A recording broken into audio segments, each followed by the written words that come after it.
guys, Michael, Foam Rising. I gotta admit, a little sad that it's taken me, I guess, a couple of months to put out another video. Been trying to figure out what to do. I lost my co-reviewer, the other Michael. He moved to Colorado, so I've been trying to figure out how to kind of rework the program to be conducive to just a single review. Tonight I'm going to be reviewing a really good beer called the Reverend. I hope you guys... Hold up. Wait. Oh, Michael! What are you doing here, man? What's going on? I'm doing well, I was going to do a beer review by myself, but... In my basement? Yeah, I guess I am in your basement. That's weird. And what beer were you going to review? Avery, the Reverend. The one I have on tap in the corner. Dude, it's so good. I've been drinking it. Yeah. Funny that. All right. You want to like jump in and like do this beer review with me? I mean, I'm here. It's my house. Well, I guess that works out. Well, hang on. Oh, look at that. Oh, hey, there we go.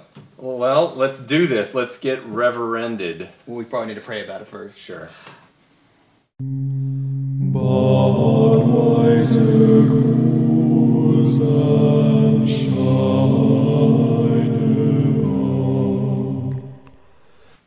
Wow, so here we go. We've got the Reverend on tap in a creepy basement in Colorado. No offense, but we are in a creepy basement in Colorado. I don't argue with that. The only thing that makes this not as creepy as it could be is that there are no mattresses on the floor down here.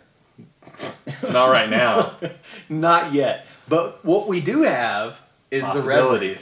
We have a kegerator that is owned by the other Michael that is actually flowing with the Reverend right now. Two thumbs and this beer on tap. This guy. I gotta say, okay, I can't complain too much because this is definitely a beer that we can get in Texas. It's not that difficult to get. It's available year-round. You can find it in most beer stores, served in the bomber size bottles.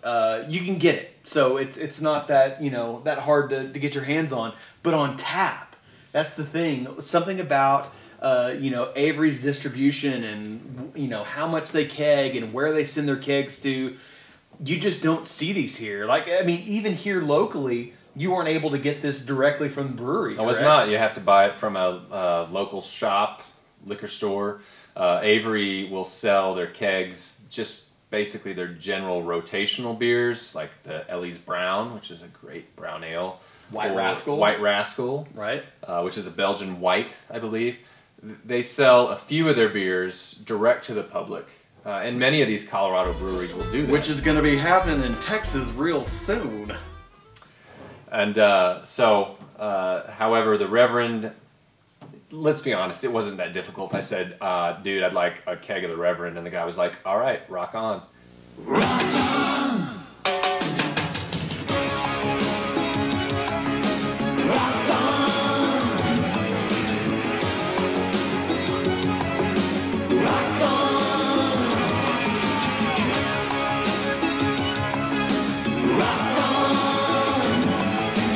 Something we can't do in Texas. But not to fret, you can get in the bottle. It's seriously 98% as good. This is only 2% better, but guys, I mean, it is so good. It's that 2% is an abyss. So let's be honest. Have we or have we not already had a couple of these tonight? Maybe. You'll never know. This might be my 6th or 7th one tonight. This is one of those beers where when somebody asks you how many you've had, there's always an or. Is that fair to say? It is, because once you get past 2, two's a good number, right? Once you get past 2, it's just like, did I have 3 or 4? Did I have 6 or 7? So there's always Did I have 7 or 14? Right. So there's never going to be an accurate number once you get past. But what is accurate is the flavor of this beer. So let's get into this. Aroma first, right? Sure. How does it smell for the layperson? It's got some spice to the nose. Caramel, kind of sweet. it's got a really good aroma. You almost want a candle of this burning year-round in your house, right? Like, I would wick it if I didn't drink it. That's an interesting turn of words. Let's just say this is a wicket beer. Is it wicket good? Yeah, it is. Oh man, it just smells so fantastic. And if you have it in the bottle, you're not losing anything by having the. Did you just take a drink? No, I didn't. I took a smell, an extra smell. Now you took a drink, so now I'm behind. Okay. Slightly malty. The sweetness is like very nicely balanced. That's the big thing with this style of beer, which is a. It's not a single or a double. Let me pull out the sticker. Or a triple. It is a Belgian-style quadruple ale. There it is. And just in case you were curious to see what, I don't even know if you can see that. You're just going to have to go with me there. Maybe later you can like put something superimposed on the screen. I probably will. I just gave him extra So work it's a to do. quadruple. So the thing is, I've had several quadruples, and they are usually very sticky, very thick, and not that easy to drink. But I love them. I love Belgian quads. Kind of yeast forwardness. Very often, but not so much Not in with this. Very well This balanced. this has a very nice, clean finish to it. Which makes it easy to drink 2 or Dangerously 7. easy. That's the problem, because what does it clock in at? About 10% is what they say on the label. 10%. That's right here. Boom, 10%. That's all of the fingers that I have. I know. And after that, you got to go to toes, and who wants to do that? Because feet. No. Once feet and beers start going hand in hand and foot, that's when it starts tasting bad. And this beer does not.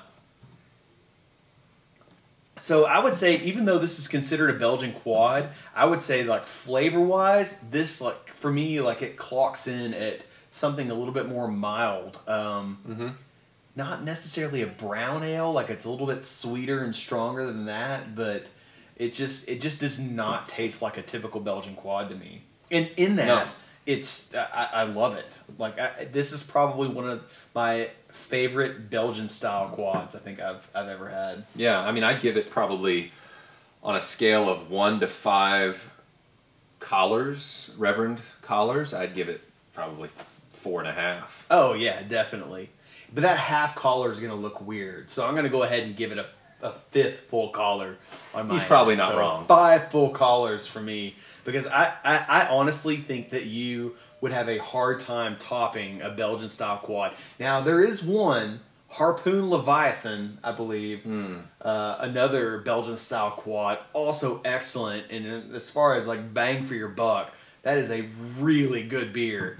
But, you know, we're in Colorado, so when in Colorado, do as the Coloradoan.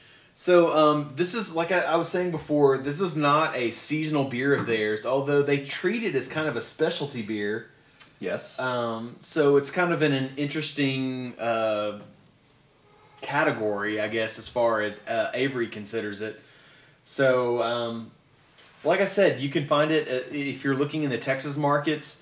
Most spec stores that I've seen have carried this year-round. It's not hard to find, but don't pass it up, because it is so good, so good. Get some religion in your life. That's right. This is, by the end of the night, this is probably going to cause some prayer. Probably, and I'm pretty sure it's to the porcelain god. It's Jesse Jackson and Al Sharpton's favorite beer. Well, probably. Like, it has to be. We haven't asked them straight up, but I'm pretty sure they named themselves after this beer. I mean, the Reverend Jesse Jackson. That being said, man, you want to talk about what could be considered easily a top 10 beer? Like, this, to me, I think it's up there. I don't know if it makes my top 10, because I don't think it's actually technically on my list on foamrising.com, but what was that website? Oh, I said foamrising.com. You should go there. We got some stuff there. Foamrising.com. Okay. Yeah. If it's not on the list, internet, it might be number 11, because this one definitely goes to 11. These go to 11. I would not disagree with you there. So I don't think I have too many other tasting notes other than, I mean, this is just kind of a no-brainer. Like if it's at the store, if you haven't tried it yet, you should really pick it up because it's too good to miss out on. Have some faith. And on top of all of that, beer. if you have a friend that lives in Colorado and he has a basement and he has this on tap in the basement, you definitely need to go and visit him so you can drink it for free from his I don't know basement who tap. he's talking about.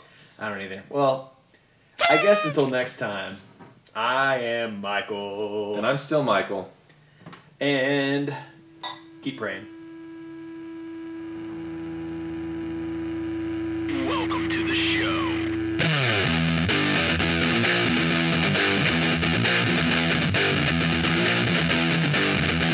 Sometimes good, sometimes bad, sometimes good, sometimes bad, some good, some bad.